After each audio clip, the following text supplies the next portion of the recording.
સમાચારોમાં આગળ વધીશું। સમાચાર સુરતથી પ્રાપ્ત થઈ રહ્યા છે। અલથાણમાં સગીરાની છેડતી કેસમાં કાર્યવાહી કરવામાં આવી। આરોપીને સાથે રાખીને પોલીસે સ્થળ ઉપર રીકન્સ્ટ્રક્શન કર્યું। રીકન્સ્ટ્રક્શન સમયે સ્થાનિકોમાં જોરદાર આક્રોશ જોવા મળ્યો।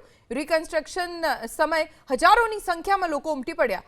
1 કિલોમીટર સુધીના રોડ પર લોકોની ભીડ જોવા મળી। આરોપીને કડક સજા આપવા માટે સ્થાનિકોએ માંગ કરી। બીજી તરફ સુરક્ષાને લઈને પણ ખાસ ધ્યાન રાખવામાં આવ્યું। અમારા સંવાદદાતા ધનરાજ બાગલે પાસેથી વધુ જાણકારી પ્રાપ્ત કરીશું। ધનરાજ, સગીરાની સાથે છેડતીની ઘટનાને લઈને લોકોનો આક્રોશ રસ્તા ઉપર જોવા મળ્યો। શું વિગતો?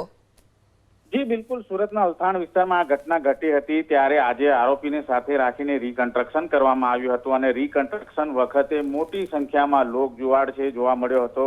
જે પ્રમાણે ડ્રોન વિડીયો જોઈ શકો છો તમે, લોકો છે એ રોડ રસ્તા ઉપર ઉતરી આવ્યા છે અને ત્યારબાદ જે આરોપીનું રીકન્સ્ટ્રક્શન શરૂ થયું હતું એની સાથોસાથ કડકમાં કડક સજા થાય તેવી માંગણીઓ કરવામાં આવી હતી।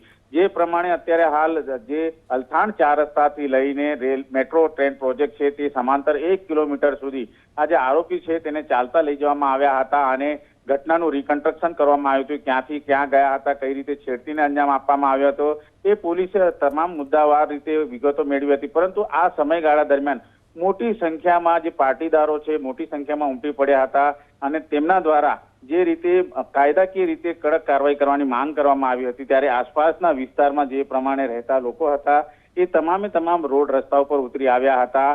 સુરત પોલીસ જિંદાબાદ, ગુજરાત પોલીસ જિંદાબાદના નારા પણ લગાવવામાં આવ્યા હતા અને આરોપીની જ્યારે ધરપકડ કરવામાં આવી હતી ત્યારે તેમને કડકમાં કડક કાર્યવાહી થાય તેના પ્રાયોગિક પુરાવા છે એ લેવા માટે અત્યારે હાલ પોલીસ જોતરાઈ છે ત્યારે એ બાબતને લઈને પણ, પરંતુ જે ડ્રોન દ્રશ્યો તમે જોઈ શકો છો જે પ્રમાણે વિશાળ જનમેદની છે એ પોલીસના સમર્થનમાં આવી હતી અને ત્યારબાદ તમામ બાબતને લઈને આરોપીને કડક સજા થાય તેવી માંગ કરવામાં આવી છે ત્યારે લોકજુવાળ જોવા મળ્યો હતો, આક્રોશ ખૂબ જ જોવા મળ્યો હતો અને આરોપીને તાત્કાલિક ધોરણે તમામ બાબતે અત્યારે હાલ કાર્યવાહી થાય તેવી લોકોની માંગ છે। જી આભાર ધનરાજ, જાણકારી આપવા માટે।